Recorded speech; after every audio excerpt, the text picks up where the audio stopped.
నమస్కారం, welcome to VBC on TV news. ముందుగా ఈనాటి ముఖ్యాంశాలు. ఢిల్లీ నూతన సీఎంగా రేఖా గుప్తా ప్రమాణ స్వీకారం. చిత్తశుద్ధి, అంకిత భావాలతో పనిచేస్తానని ప్రతిజ్ఞ.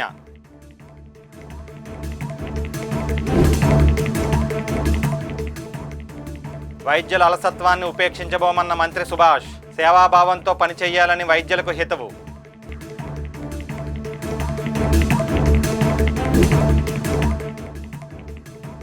అధికారులపై జగన్ వ్యాఖ్యలు సరికాదన్న మంత్రి కొండపల్లి. సూపర్ 6 హామీలకు కట్టుబడి ఉన్నామని స్పష్టీకరణ.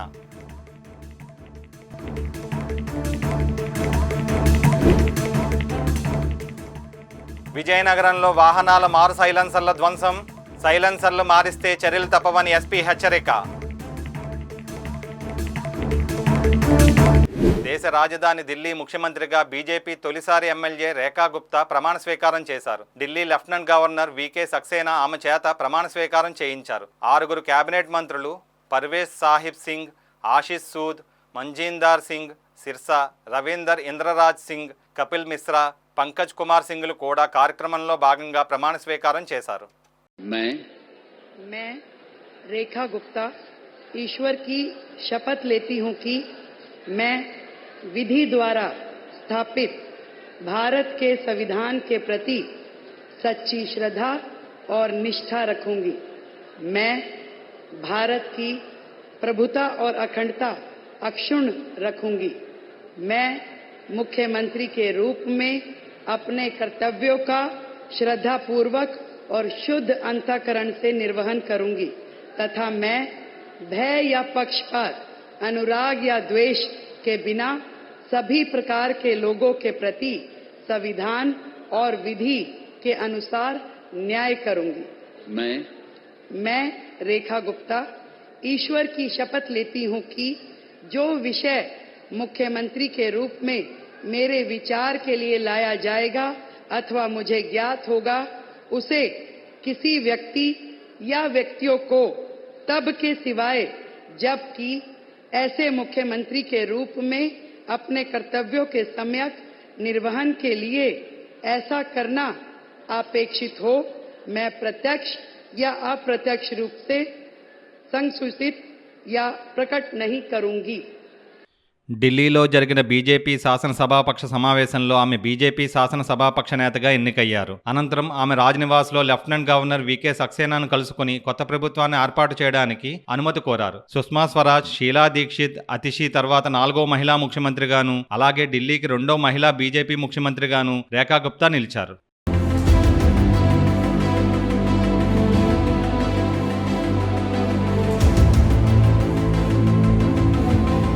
ముఖ్యమంత్రి పదవిని అప్పగించినందుకు పార్టీ అగ్రనాయకత్వానికి రేఖా గుప్తా ధన్యవాదాలు తెలిపారు. ఢిల్లీ ప్రజల సంక్షేమం, అభివృద్ధికి పూర్తి నిజాయితీ, చిత్తశుద్ధి, అంకిత భావంతో పనిచేస్తానని ఆమె ప్రతిజ్ఞ చేశారు. ఇటీవల జరిగిన ఢిల్లీ అసెంబ్లీ ఎన్నికల్లో షాలిమార్ బాగ్ స్థానం నుంచి ఆమె ఎమ్మెల్యేగా విజయం సాధించారు. ఆమె 1992లో ఢిల్లీ యూనివర్సిటీలోని దౌలత్ రామ్ కాలేజీలో ఏబీవీపీతో తన రాజకీయ ప్రయాణాన్ని ప్రారంభించారు. ఆమె 1996లో ఢిల్లీ యూనివర్సిటీ స్టూడెంట్స్ యూనియన్ అధ్యక్షురాలుగాను, ఢిల్లీ బీజేపీ మహిళా మోర్చా ప్రధాన కార్యదర్శిగా కూడా గతంలో పనిచేశారు.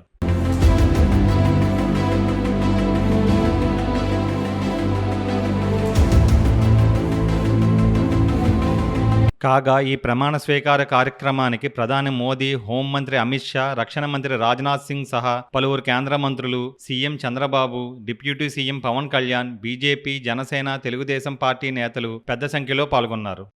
విధి నిర్వహణలో అలసత్వం వహిస్తే ఉపేక్షించేది లేదని కార్మిక మంత్రి వాసంశెట్టి సుభాష్ స్పష్టం చేశారు. రాజమండ్రి ఈఎస్ఐ ఆసుపత్రిలో విధులు సక్రమంగా నిర్వహించిన కారణంగా 5 వైద్యులను, అవుట్సోర్సింగ్ సిబ్బందిని సస్పెండ్ చేసినట్లు ఆయన పేర్కొన్నారు. ఇటీవల రాజమండ్రి ఈఎస్ఐ ఆసుపత్రిలో వైద్య సేవలపై అనేక ఫిర్యాదులు వచ్చాయని, అక్కడి డాక్టర్లు కార్మికులను సరిగ్గా పట్టించుకోవడం లేదంటూ కార్మికులు ఆందోళన చేపట్టారని మంత్రి తెలిపారు. ఈ విషయంగా ఆసుపత్రి వైద్యులతో ఆరోగ్య శాఖ డైరెక్టర్లు మాట్లాడి హెచ్చరించడం జరిగిందని, అయినా వైద్యుల తీరులో ఎటువంటి మార్పు రాలేదని మంత్రి వివరించారు. చర్యలు తీసుకున్న తరువాత ఆసుపత్రి పనితీరులో చాలా మార్పులు వచ్చాయని, ఓపీ నమోదు కూడా గణనీయంగా పెరిగిందని మంత్రి తెలియజేశారు. రాజమండ్రి ఈఎస్ఐ హాస్పిటల్లో తనిఖీ చేయడం జరిగింది. అందులో సుమారు 5 డాక్టర్లని, 4 అవుట్సోర్సింగ్ ఉద్యోగుల్ని సస్పెండ్ చేయడం జరిగింది. పలు చోట్ల నుంచి అంత హార్ష్గా ఎందుకుండా ఉన్నారు అనే ప్రశ్నలు వెలుపరుస్తూ ఉన్నారు. దానికి కారణం ఒకటే, నవంబర్ 10వ తారీఖున కార్మికుల ఆరోగ్యాలతో ఆడుకుంటా ఉన్నారు రాజమండ్రి ఈఎస్ఐ హాస్పిటల్ వాళ్ళని కార్మిక సంఘాలన్నీ కూడా రోడ్లు ఎక్కడం జరిగింది. ఆ రోజునే అక్కడ సిబ్బందిని అంతా మా డైరెక్టర్ గారు ఒక చోటకి చేర్చి, ఇది కరెక్ట్ కాదు, మీరు విధులకు సరిగ్గా హాజరు కావట్లేదు, మేము యాక్షన్ తీసుకోవాల్సి ఉంటుంది అని వెంటనే చెప్పడం జరిగింది. ఆ రోజున మాత్రం మేము ఎవరం వాళ్ళ మీద చర్యలు తీసుకోలేదు.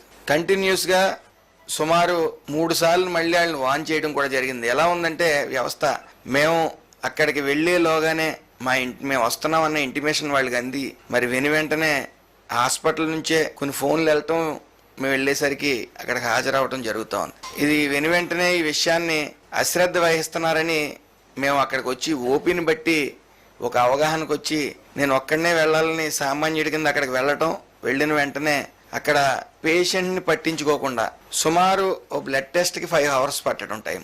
అదేవిధంగా అక్కడ మీరు ముఖ్యంగా గమనించవలసింది 36 నుంచి 50 మించి ఈ మధ్యకాలంలో అక్కడ ఓపీ, అంతకు మించి ఓపీలు అక్కడ నమోదు కావట్లే. అది గమనించి మేము సడన్ రైడ్కి వెళ్ళినప్పుడు చాలామంది అక్కడ ఇంకా మేము వెళ్ళిన టైంకి 10 నిమిషాల ముందే వచ్చారు. అంటే మేము సుమారు 12:30 1 గంటకి వెళ్తే 1 గంట ముందు వచ్చిన జనాలు కూడా ఉన్నారు. మరి దీని మీద సివియర్ యాక్షన్ తీసుకోవాలని చెప్పి ఎన్నిసార్లు చెప్పినా అశ్రద్ధ వహిస్తున్నారని చెప్పి డైరెక్టర్ గారికి చెప్పగానే ఆయన 9 మందిని సస్పెండ్ చేయడం జరిగింది. జరిగిన తర్వాత నిన్న ఓపీ 170, 50 నుంచి 170కి పెరిగింది. అంటే పూర్తిగా అశ్రద్ధ వహిస్తూ ఉన్నారు. ముఖ్యమంత్రిగా పనిచేసిన వ్యక్తి అధికారులతో ఎలా మాట్లాడాలో తెలుసుకుని హుందాగా ప్రవర్తించాలని మంత్రి కొండపల్లి శ్రీనివాస్ వ్యాఖ్యానించారు. విజయనగరంలో ఆయన మాట్లాడుతూ వైసీపీ అధినేత జగన్ అధికారులను బెదిరిస్తూ మాట్లాడడం సరికాదన్నారు. ప్రజాప్రతినిధిగా ముఖ్యమంత్రి స్థాయిలో పనిచేశాక కూడా ఈ విషయం తెలియకపోవడం ఏమిటని ఆశ్చర్యం వ్యక్తం చేశారు. మాజీ ఎమ్మెల్యే వల్లభనేని వంశీని జైలుకు వెళ్లి పరామర్శించిన అనంతరం మీడియాతో మాట్లాడిన జగన్మోహన్ రెడ్డి ప్రభుత్వంపైన అధికారులపైన చేసిన వ్యాఖ్యలను మంత్రి తీవ్రంగా ఖండించారు. అధికారులు వారి బాధ్యతలు నిర్వర్తిస్తుంటే వారిపైన కక్ష సాధిస్తామని చెప్పడం దారుణమని పేర్కొన్నారు. కాగా ఎన్నికల మేనిఫెస్టోలో ప్రకటించిన సూపర్ 6 పథకాలకు కూటమి ప్రభుత్వం కట్టుబడి ఉందని మంత్రి స్పష్టం చేశారు. వల్లభనేని వంశీని జైల్లో పరామర్శించడానికి వెళ్ళిన తర్వాత ఆయన ఇచ్చిన ప్రెస్ మీట్ విధానాన్ని కూడా మనం ఇక్కడ ఖండించాల్సిన అవసరం ఉంది. ఒక మాజీ చీఫ్ మినిస్టర్గా పనిచేసి ఒక ప్రజాప్రతినిధిగా ఎన్నుకోబడిన వ్యక్తి ఈరోజు బాహాటంగా అధికారుల్ని తీవ్ర స్థాయిలో బెదిరిస్తూ, వాళ్ళని విమర్శిస్తూ, వాళ్ళపైన చర్య తీసుకుంటామని బాహాటంగా చేయడం చాలా విడ్డూరం. ఎందుకంటే ఈరోజు అధికారులు వాళ్ళు చేయాల్సిన బాధ్యత రీతిగా పనిచేస్తున్న విధానం ఈరోజు ఈ ప్రభుత్వం చూసుకుంటే 8 మాసాలైన ఈ ప్రభుత్వంలో ఎటువంటి పక్షపాతం లేకుండా రూల్ పొజిషన్ ఫాలో అవుతూ ప్రతి డిపార్ట్మెంట్ని రివైవ్ చేయడానికి గౌరవ ముఖ్యమంత్రి వారు చర్య తీసుకుంటుంటూ ఈరోజు అలాంటి ఈ ప్రభుత్వాన్ని, ప్రభుత్వ యంత్రాంగాన్ని, ప్రభుత్వ అధికారులను బెదిరించి మరీ దారుణంగా రిటైర్ అయిపోయినా పర్వాలేదు, మేము మీ మీద కక్ష సాధిస్తాం, మీరు పని చేస్తే మేము ఒప్పుకోము, మీరు అన్యాయాన్ని బయటికి తీసుకొస్తే మేము మీ మీద దాడి చేస్తాం అని భయంకరమైన బెదిరింపులు చేయడం ఎంతవరకు కరెక్టు, ఎంతవరకు ప్రజలకి ఇది మంచిది అనేది కూడా మన ప్రజలు విశ్లేషించాల్సిన అవసరం ఉంది. 5 సంవత్సరాలు ఒక్క ఛాన్స్ అని మీకు అప్పచెప్పిన ప్రభుత్వం ప్రతి డిపార్ట్మెంట్ని కంగాలు చేసి ప్రతి డిపార్ట్మెంట్ వ్యవస్థని కూడా దుర్వినియోగం చేసుకొని చాలా దారుణమైన పరిపాలన మీరు గత 5 సంవత్సరాలు ఇచ్చారు.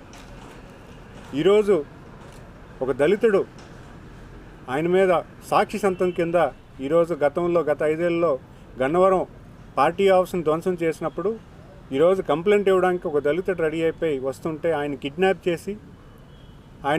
చేసి దాచి ఆయన ప్రలోభాలు పెట్టి కేసు లేకుండా చేసిన ప్రయత్నం కూడా మనం చూసాం. మరి అలాంటి వ్యక్తి పార్టీ ఆఫీస్ మీద ధ్వంసం చేసి ఆ వీడియోస్ కూడా ఈరోజు మనం చూసాం, గతంలో చూసాం, మళ్ళీ ఈరోజు కూడా ఆ వీడియోస్ అన్నీ కూడా మళ్ళీ మనం మీడియాలో చూసాం. అంత జరిగినా కూడా ఆయన జైలుకి వెళ్ళి ఆయన ధైర్యం కల్పించి బయటకు వచ్చి ఒక మాజీ చీఫ్ మినిస్టర్ అని కూడా మర్చిపోయి ఒక శాసనసభ్యుడిగా కూడా మర్చిపోయి అధికారులకి బెదిరింపు చేసి ఈరోజు ప్రభుత్వాన్ని ప్రభుత్వ అధికారులని ఒక భయంకర వాతావరణం చేసే ప్రయత్నం చేస్తున్నారంటే ఖచ్చితంగా అది తప్పుడు ఆలోచన. ప్రజలందరూ కూడా అది గుర్తించాలి. ఎందుకంటే ఈరోజు ఒక ప్రశాంతమైన వాతావరణంలో తప్పు జరిగితే ప్రశ్నించే ప్రభుత్వం ఈరోజు పనిచేస్తూ ఉంటే ఈరోజు తప్పు ఒక అధికారిని బెదిరించి ఈరోజు ఒక రాంగ్ మెసేజ్ ఇవ్వడం కూడా కరెక్ట్ కాదని నేను తెలియజేసుకుంటున్నాను. అంతేకాకుండా మనం చూసాం మరీ దారుణంగా పార్టీ ఆఫీస్ని కంగాలు చేశారు. గత ప్రభుత్వంలో కార్లు తగలబెట్టారు. ఈరోజు మాకు ఎటువంటి గౌరవ ముఖ్యమంత్రి వర్లు ఒక పీస్ఫుల్ వాతావరణం ఇవ్వాలి, రాష్ట్రంలో ఒక పీస్ఫుల్ వాతావరణం ఇవ్వాలి, మంచి పరిపాలన ఇవ్వాలని ఒక మంచి సదుద్దేశంతో అధికారులకి అలాగే ఈరోజు ఒక ఎమ్మెల్యేస్కి ఒక మినిస్టర్స్కి ఎంపీస్కి అందరికీ కూడా చాలా డిసిప్లిన్డ్గా రాష్ట్ర పరిపాలన ఉండాలని ఆయన చెప్తా ఉంటే అధికారులు కూడా అదే సమన్వయంతో పాటించి ఒక సాక్షిని పట్టుకొని కేసు కట్టి చర్య తీసుకుంటుంటే ఈయన ఒక రాంగ్ మెసేజ్ ఇచ్చి ఒక బెదరగొట్టే ప్రయత్నం చేస్తున్నారు. ఇది వాళ్ళకి కొత్త కాదు. నిబంధనలకు విరుద్ధంగా వాహనాల సైలెన్సర్లను మార్చితే కఠిన చర్యలు తప్పవని విజయనగరం జిల్లా ఎస్పీ వకుల్ జందల్ హెచ్చరించారు. విజయనగరంలో నిబంధనలను అతిక్రమించి ద్విచక్ర వాహనాలకు అమర్చిన 250 సైలెన్సర్లను సీజ్ చేసి రోడ్డు రోలర్లతో వాటిని ధ్వంసం చేశారు. వాహనాల సైలెన్సర్లను మార్పు చేయడం చట్టరీత్యా నేరమని, చట్టాన్ని ఉల్లంఘిస్తే వాహనాలను సీజ్ చేయడంతో పాటు యజమానులకు 10,000 రూపాయల జరిమానా విధిస్తామని ఎస్పీ స్పష్టం చేశారు.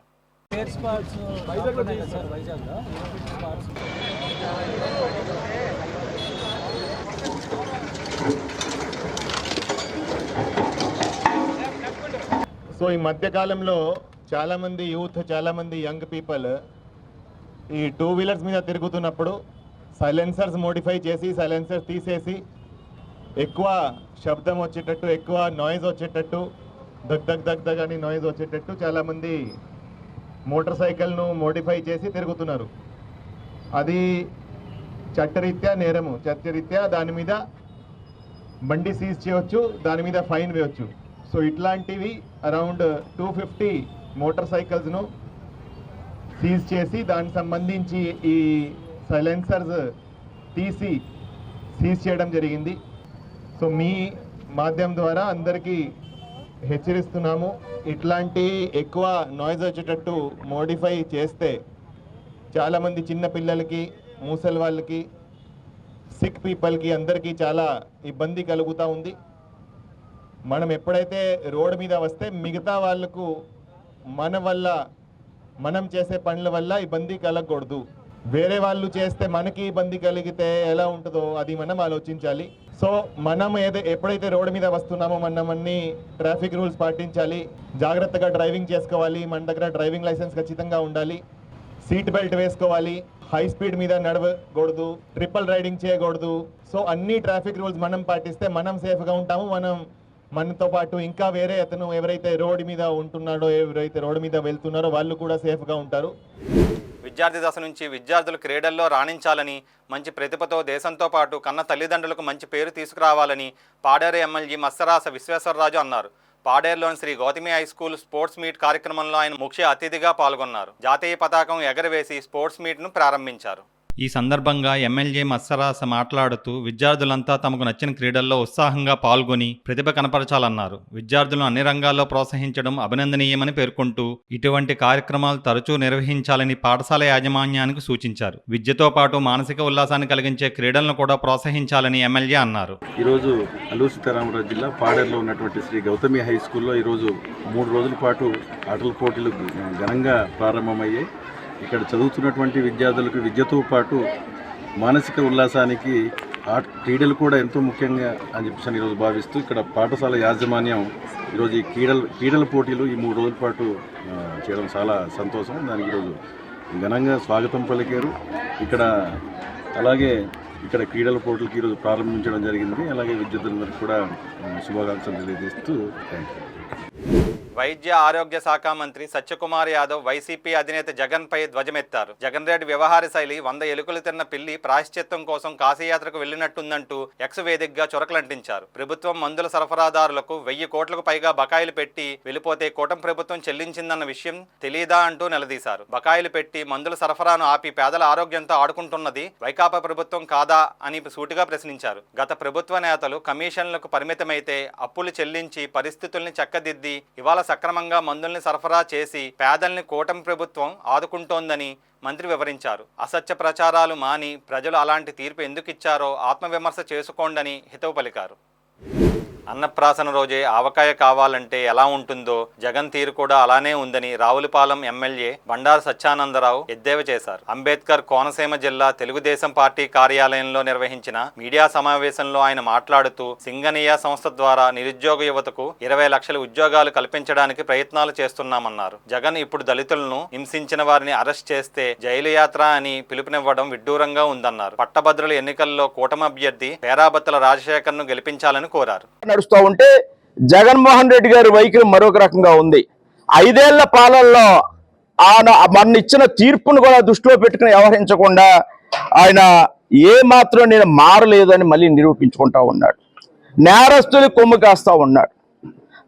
దళితుల్ని అనేక రకాల దమనకాండాలు జరిగితే కనీసం పరామర్శించినటువంటి ఈ జగన్మోహన్ రెడ్డి గారు నేడు దళితుల్ని ఇబ్బందులు పాలు చేసినటువంటి నేరస్తులు జైలుకి వెళ్తే జైలు యాత్ర చేసి వీళ్ళు అక్కడ పరామర్శించడానికి వెళ్ళాడంటే జగన్మోహన్ రెడ్డి యొక్క నిజ స్వరూపం ఏమిటో ప్రతి ఒక్కరూ గమనించాలని ఈ సందర్భంగా నేను తెలియజేస్తా ఉన్నాను.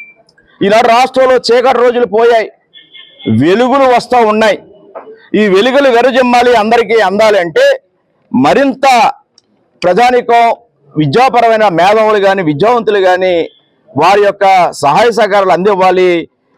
వారి ప్రభుత్వానికి అండగా ఉండాలనేది వారు ముందుకు వచ్చినప్పుడు ఈ ప్రభుత్వం ఇంకా పటిష్టంగా పకడ్బందీగా పనిచేయడానికి అవకాశం ఉంటుంది. ఎన్డీఏ కూటమి ప్రభుత్వాన్ని గత ప్రభుత్వంలో 5 ఏళ్ల పాలనలో జరిగినటువంటి అరాచక పాలనను అంతమొందించడం కోసం ఎన్డీఏ కూటమిని ప్రజలందరూ కూడా ఈనాడు ఊహించినటువంటి మెజార్టీలతో అధికారంలోకి తెచ్చుకోవడం జరిగింది. ఆనాటి నుంచి కూడా ఎన్డీఏ కూటమి ప్రభుత్వం చంద్రబాబు నాయుడు గారు, పవన్ కళ్యాణ్ గారు, మోడీ గారి యొక్క సహాయ సహకారాలతో ఈ రాష్ట్రాభివృద్ధికి రేయింబవుళ్ళు శ్రమిస్తూ ఈ రాష్ట్రాన్ని అన్ని విధాలా ముందుకు తీసుకెళ్ళడం కోసం అవిరళ కృషి చేస్తూ ఉన్నారు. అందులో భాగంగానే ఫలితాలు కనపడుతూ ఉన్నాయి. రాబోయే కాలంలో అవన్నీ కూడా మెటీరియలైజ్ అయ్యి ఈ రాష్ట్రానికి మంచి రోజులు రాబోతూ ఉన్నాయి. రాష్ట్ర అభివృద్ధితో పాటు ప్రజలకు కూడా సంక్షేమం అందబోతుందనేది ఈ సందర్భంగా నేను తెలియజేసుకుంటూ ఉన్నా. సీసీ కెమెరాలను ప్రతి ఒక్కరూ బాధ్యతగా భావించి ఏర్పాటు చేసుకోవాలని multi zone 1 inspector general of police Chandrasekhar Reddy కోరారు. సీసీ కెమెరాల ఆధారంగా అనేక కేసులు ఛేదించవచ్చునని, సీసీ కెమెరాలు ఉన్న చోట్ల దొంగతనాలు జరగవని ఆయన తెలిపారు. కామారెడ్డి జిల్లా కేంద్రంలోని పాత జాతీయ రహదారిపై ఏర్పాటు చేసిన సీసీ కెమెరాలకు సంబంధించిన కమాండ్ కంట్రోల్ రూమ్ను పట్టణ పోలీస్ స్టేషన్లో ఆయన ప్రారంభించారు. పట్టణంలో సీసీ కెమెరాల ఏర్పాటుకు సహకరించిన దాతలను ఆయన సన్మానించారు. ఈ కార్యక్రమంలో జిల్లా SP Sindhu Sharma, ASP Chaitanya Reddy, additional SP Narasimha Reddy పాల్గొన్నారు. ఈ సీసీ కెమెరాస్ మీరందరూ ముందుకొచ్చి ఈ బాధ్యతగా గుర్తించి ఈ ఖర్చుతోని ఈరోజు సీసీ కెమెరాలు పెట్టించినందుకు మా పోలీస్ శాఖ తరఫున ధన్యవాదాలు. అయితే ఈ సీసీ కెమెరాల ప్రాధాన్యత అందరికీ తెలుసు. ఇది ఒక్క ఉపయోగం అని కాదు. సీసీ కెమెరాలతో అది 100 ఉపయోగాలు ఉంటాయి. అందరూ ఏమంటారంటే సీసీ కెమెరాలు కడితే దొంగతనాలు జరగవు అని అనుకుంటారు. కానీ అదొక్కటే కాదు, చాలా మల్టీపర్పస్ చాలా ఉపయోగాలు ఉంటాయి సీసీ కెమెరాలు ఉంటే. అంటే కొన్ని నేను ఊహించని సంఘటనలు కొన్ని జరిగినవి చెప్తే మీకు కొంచెం అర్థమవుతుంది. ఒక దగ్గర ఒక టౌన్లో జయరాబాద్ ఏమైంది, ఒక అమ్మాయి సడన్ గా మాయమైపోయింది. అందరేమో కిడ్నాప్ అని చాలా న్యూస్ అనుకున్నారు. అనుకొని వచ్చి బాగా ప్రాబ్లం అయింది. అమ్మాయిని కిడ్నాప్ చేశారని వెంటనే మేము కేసు రిజిస్టర్ చేసినాం. చేసి సీసీ కెమెరా చెక్ చేస్తే ఒక అబ్బాయితోనే వెళ్ళింది. పేరెంట్స్ కూడా నమ్మలేకపోయారు. మేము కెమెరాలో చూపించినాం, చూడండి అని మీ అమ్మాయికి ఇట్లా ఇష్టపూర్వకంగా ఒక అబ్బాయితో వెళ్ళింది అని చూపిస్తే అప్పటి వరకు ఎవరు తెలియదు ఆ విషయం. అప్పటిదాకా బాగా ప్రాబ్లం క్రియేట్ చేశారు, బాగా న్యూసెన్స్ అయితే. ఆ సీసీ కెమెరా చూపిస్తే అప్పుడు వాళ్ళకి అర్థమైపోయింది, ఓ ఇట్లా లవ్ అయిపోయారు. ఇంకా దగ్గరనేమో మొన్న ఒక పిల్లి తీసుకొచ్చి వేసింది అది, దాంతో అందరికీ అర్థమైంది సీసీ కెమెరాతో. ఇట్లా ఒక్కరికి కాదు, చాలా ఉపయోగాలు ఉంటాయి సీసీ కెమెరాతో. సీసీ కెమెరాలు ఉన్నాయంటే మీ ఏరియాకు దొంగలు కూడా రారు. సీసీ కెమెరాలు ఉన్నాయి కదా దొరికిపోతామని చెప్పేసి ఆ ఏరియాలో ఎవరు రోడ్ల మీద దొంగతనాలే కావచ్చు, ఇంకా వేరే చట్ట వ్యతిరేక కార్యకలాపాలు, మహిళల్ని వేధించడం కావచ్చు, లేకపోతే ఈ చైన్ స్నాచింగ్లు ఇట్లాంటివి, ఇవన్నీ ఆడ కెమెరాలు ఉన్నాయి. ఆడ ఒక బోర్డు పెట్టాలి మీరు. ఇప్పుడు మీరు మీ కాలనీస్లో ఇప్పుడు మీరు ఇచ్చారు కదా, అక్కడ ఒక బోర్డు పెట్టండి, ఈ కాలనీలో సీసీ కెమెరాలు ఉన్నాయి జాగ్రత్త అని. ఆ బోర్డు పెడితే ఎవరు ఆడ ఆ ఏరియాకి ఇట్లాంటి చైన్ స్నాచర్స్ కావచ్చు, మహిళల్ని వేధించే వాళ్ళు కావచ్చు, పిక్ పాకెటర్స్ కావచ్చు, ఇంకా ఇట్లాంటి ఇల్లీగల్ యాక్టివిటీస్ చేసే వాళ్ళు కావచ్చు, ఎవరైనా సరే ఆ ఏరియాకి రాడు ఎవరు. కాబట్టి కెమెరాలు ఉన్నాయంటే నేరాలు జరగవు అక్కడ. ఒకవేళ జరిగినా కూడా దొరికిపోతారు. అది ఈ ఇంత ప్రాధాన్యతను మీరందరూ గుర్తించి మీరందరూ మీ ఖర్చులతోని మీరు ముందుకొచ్చి ఏర్పాటు చేసినందుకు తప్పకుండా మేము ఆ కెమెరాలు మాకు విధి నిర్వహణలో తప్పకుండా ఉపయోగపడతాయి. ఆ కెమెరా ద్వారా మీ అందరికీ పూర్తి రక్షణ మేము కల్పిస్తాము, ఆ భరోసా ఇస్తున్నాము. ఇంకా మిమ్మల్ని చూసి ఇంకా ఇన్స్పైర్ అయ్యి ఇంకా మిగిలిన కాలనీ వాళ్ళు, మిగిలిన టౌన్స్ వాళ్ళు అందరూ ముందుకు రండి. ఎంత ఖర్చు ఏం కాదు, అందరం భరిస్తే ఎంత ఖర్చు కాదు. అందరం భరిస్తే ఎంత మనకి ఎంత ఒక 1000-2000 కంటే ఎక్కువ ఖర్చు కాదు ఒక్కొక్కరికి. కాబట్టి అందరం భరిస్తే పెద్ద ఎక్కువ ఖర్చు ఏం కాదు ఇది. కాబట్టి అందరూ ముందుకు రావాలి. ఇంకా ఈ సీసీ కెమెరాలు ఎంత ఎక్కువ ఉంటే మనం అంత ప్రశాంతంగా ఉండొచ్చు. ఈ ప్రశాంతంగా ఇప్పుడు కామారెడ్డి టౌన్లో ప్రశాంతత ఉంటే, లా అండ్ ఆర్డర్ అవన్నీ ప్రశాంతంగా ఉంటే మీ టౌన్ డెవలప్ అవుతుంది, మీ బిజినెస్ డెవలప్ అవుతాయి, అన్ని విధాలుగా మీకు ఉపయోగపడతాయి. కాబట్టి ఈ సందర్భంగా అందరూ ముందుకు రావాలి, మాకు సహకరించండి. సహకరిస్తే మేము తప్పకుండా మీకు సేవ చేస్తాము, శాంతి భద్రతల్ని కాపాడుతాము. కాకినాడ జిల్లా గండేపల్లి మండలం రామేశ్వరంపేటలో ఏడీబీ రోడ్డు ప్రక్కన ఉన్న బిల్డింగుల కూల్చివేతతో ఉద్రిక్త వాతావరణం నెలకొంది. రహదారుల విస్తరణలో భాగంగా రాజానగరం నుంచి సామర్లకోటకు వెళ్లే ఏడీబీ రోడ్డు విస్తరణ పనులు గత 2 ఏళ్లుగా సాగుతున్నాయి. సూరంపాలెం పంచాయతీ పరిధిలోని రామేశ్వరంపేట గ్రామంలోని రహదారిని ఆనుకొని ఉన్న ఇళ్లను ఖాళీ చేయడానికి నష్టపరిహారం చెల్లిస్తామని అధికారులు చెప్పారు. కానీ కొందరు బాధితులు నష్టపరిహారం కోసం అధికారులు, నాయకుల చుట్టూ తిరుగుతున్నారు. పూర్తి నష్టపరిహారం ఇవ్వకుండా ఇళ్లను కూల్చేశారని బాధితులు మీడియా వద్ద ఆవేదన వ్యక్తం చేశారు.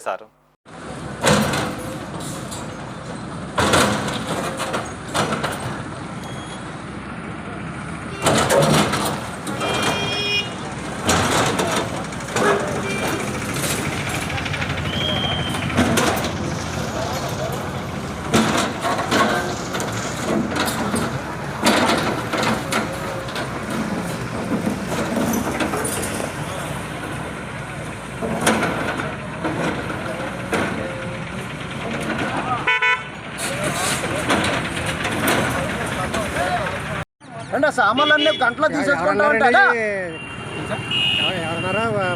ఇప్పుడు ఏంటి అడిగాం కదా, నాకు పక్క వెళ్ళిపోయి చూస్తారు కదా, మీరే చూస్తారు ఎదుర్కొంటానే. అడిగా ఇంకా డబ్బులు బ్యాలెన్స్ పెండింగ్ అప్రూవల్ అవుతాయి అంట. ఏం అప్రూవల్ అవుతాయి? పెట్టేందా మరి తీర్థం అవుతాయి, మరి పెన్నం అవుతాయి. అప్రూవల్ ఇంకేమైనా అవుతాయి? మరి కొట్టేయిన తర్వాత ఇంకేం అవ్వవు కదా. ఎవరు మీ అప్పుడే ఎవడు ఏం చేస్తాడని అడుగుతాడు. ఒక్కొక్కసారి 10 నిమిషాలు ఆగమంటే కూడా ఎవడో ఆగలేదు. ఎవరితో చెప్పారండి ఆగమని? మీరు ఎవరైతే కొడతారు పోలీస్ సంస్థ బంగారు అమ్మారావు కాలు పట్టుకుంటా కాలుతో దానిపోయాడు. బాబు 1 గంట టైం ఇవ్వండి, ఆ సట్రాలు బ్యాలెన్స్ కూడా వేయకండి. ఎవరిదైనా కూడా ఎత్తారండి. ఇప్పుడు మీరు బ్యాలెన్స్ చేస్తారు, మీరు ఖాళీ చేయట్లేదు, మీరు నచ్చిన కొట్టుకుంటూ వెళ్ళిపోతారు. ఇంకా దగ్గర 5 లక్షల వరకు చిల్లర రావాలండి. ఒకరికైతే మొత్తం అంతా కొంచెం బ్యాలెన్స్ ఉన్నాయి ప్రతి ఒక్కరికి. ఎంత కాంప్రమైజ్ ఎంత మీకు ఎంత రావాలి? ఇంకా 3,70,000 రావాలండి. ఇంకా ఎంత ఇచ్చారు? ఏమి ఇవ్వలేదండి. మీ పేరు కాదు అండి. ముల్లి కాంతం ఇవ్వలేదండి డబ్బులు ఇవ్వకుండా వచ్చే చొప్పుడుగా అందులోనేమో 2 లక్షల రూపాయలు సామాన్లు ఉంటే తప్పకుండా లేదా నిన్న అందులో కొట్టేయమంటావు అని అడిగారు. జీపీకి ఇచ్చేస్తారు. సికింద్రాబాద్ మన్మాడ్ విభాగంలో దక్షిణ మధ్య railway general manager Arun Kumar Jain తనిఖీలు నిర్వహించారు. సికింద్రాబాద్ నుంచి నాందేడ్ వరకు ప్రత్యేక రైలు ద్వారా తనిఖీల్లో భాగంగా కామారెడ్డి రైల్వే స్టేషన్ను ఆయన పరిశీలించారు. అమృత్ స్టేషన్ పథకం కింద జరుగుతున్న అభివృద్ధి పనుల వివరాలను అధికారులను అడిగి తెలుసుకున్నారు. అధిక శాతం రైళ్లను 2వ ప్లాట్ఫామ్ మీదకు రావడంతో దివ్యాంగులు, వృద్ధులు, గర్భవతులు ఇబ్బందులకు గురవుతున్నారని పలువురు ఆయన దృష్టికి తీసుకువచ్చారు. అభివృద్ధి పనుల కారణంగా కొంతమేరకు ఇబ్బందులు కలగడం సహజమని ఆయన పేర్కొన్నారు.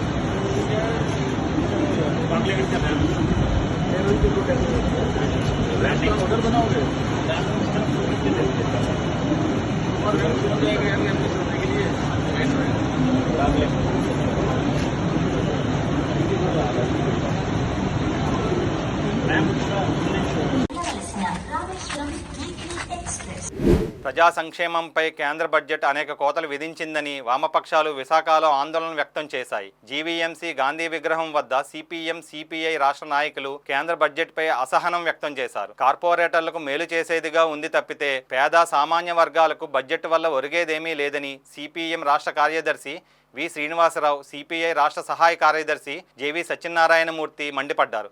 దివాలా తీసిన కంపెనీలు మళ్లీ బ్యాంకుల నుంచి అప్పులు పొందడానికి, సీనియర్ సిటిజన్లకు ఇచ్చే రాయితీలను పూర్తిగా తొలగించడానికి, ప్రజలపై జీఎస్టీ భారాన్ని పెంచడానికే బడ్జెట్ అధిక ప్రాధాన్యత ఇచ్చిందని మండిపడ్డారు. రోడ్ ట్యాక్స్ వేస్తా, జీఎస్టీ పెంచుతా, యూజర్ ఛార్జీలు పెడతానని చంద్రబాబు నాయుడే ఢిల్లీ పోయేచ్చాక ప్రజలు భారాలు మోయగలిగిన స్థితిలో లేరు అని వాస్తవాన్ని గుర్తించారు. మరి ఢిల్లీ ప్రజలకు భారాలు మోయలేని స్థితిలో ఉన్నప్పుడు ప్రజలకు రాయితీలు ఇవ్వాలక్కర్లేదా? ప్రజలకు బియ్యం ఇవ్వాలక్కర్లేదా? ప్రజలకు ఉపాధి కల్పించాలక్కర్లేదా? ఉద్యోగాలు పడిపోతున్నాయి. ఐటీలో కూడా లేవు ఇప్పుడు ఉద్యోగాలు. 10,000కి 12,000కి ఇంజనీరింగ్ చదువుకున్న వాళ్ళు అడ్డమైన రోజుకు 14 గంటలు 15 గంటలు పనిచేసి గుడ్డి చాకరీ చేస్తున్న 12-13,000కి మించి రావటం లేదు. ఇదంతా నిలువు దోపిడీ. అందుకని బడ్జెట్లో ప్రజల సొమ్ముని లాగేసుకొని, మన జేబులో ఉన్న డబ్బులు లాగేసుకొని రకరకాల పేర్లతోటి కార్పొరేట్ కంపెనీలకి, అదాని అంబానీ లాంటి వాళ్ళకి కట్టబెట్టడానికి తీసుకున్నారు. అందుకని ఈ బడ్జెట్ పూర్తిగా ప్రజా వ్యతిరేకమైంది. మన రాష్ట్రానికి ఒక్క ఇది లేదు, 0 చుట్టారు. వీళ్ళు ఎంపీలు ఇక్కడ ఉన్న భరత్ శ్రీనా ఆయన ఒక ప్రెస్ కాన్ఫరెన్స్ పర్లేదు మనకు కూడా. అంతకుముందు రామ్మోహన్ నాయుడు బ్రహ్మాండమైన బడ్జెట్ అన్నాడు.